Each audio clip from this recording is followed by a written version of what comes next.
Washington, Reuters, U.S.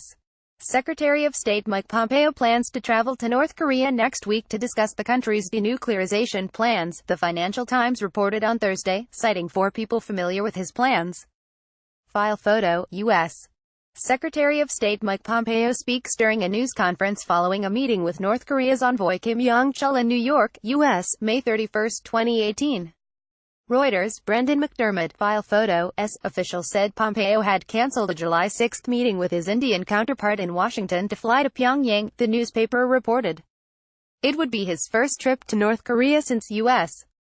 President Donald Trump and North Korean leader Kim Jong-un held an unprecedented June 12 summit in Singapore. A State Department official would not confirm the Financial Times report and told Reuters there were no travel plans to announce. Pompeo, who has been charged with leading negotiations aimed at persuading North Korea to give up a nuclear program that has been the source of international tension for decades, traveled twice to North Korea to set up the Singapore summit.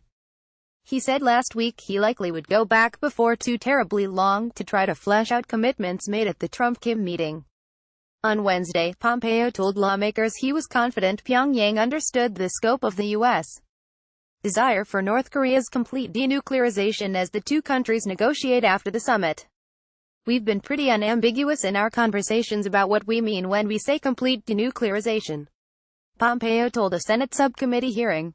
Before Trump became the first U.S. president to meet a North Korean leader, he and Kim had exchanged a series of personal insults and war threats. Since that meeting, Trump has been criticized by security analysts for agreeing to a joint statement that yielded no details on how Pyongyang, which has rejected unilateral disarmament, would surrender its nuclear weapons and ballistic missiles. A day after that summit, Trump said on Twitter there is no longer a nuclear threat from North Korea. Pompeo characterized the situation by telling the Senate subcommittee that we have reduced risk.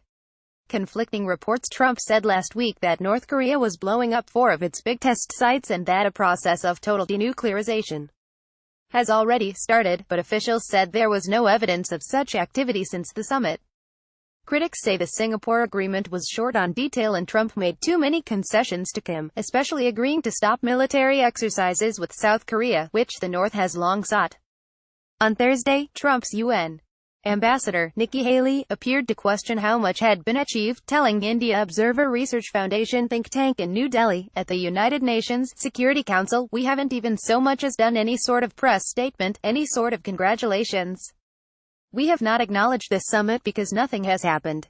Haley said sanctions aimed at pressing North Korea to give up its nuclear weapons would remain, adding, we need to see full actions on denuclearization, otherwise the sanctions will remain where they are. This week, a Washington-based North Korean monitoring project, 38 North, said recent satellite imagery showed North Korea had made rapid improvements to facilities at its Yongbyon nuclear complex in the period since May 6, although it could not say if such work had continued after June 12. On Sunday, Pompeo told CNN he would not put a timeline on negotiations for North Korea's denuclearization, contradicting a senior defense official who said Washington would soon present a timeline to North Korea with specific asks. Pompeo told reporters the day after the Singapore summit Washington hoped to achieve major disarmament by North Korea within Trump's current term, which ends on Jan. 20, 2021. Reporting by Leslie Rotten, David Brunstrom and Doina Chiaku. Additional reporting by Michelle Nichols in New Delhi. Editing by Bill Trautor. Standards. The Thomson Reuters Trust Principles.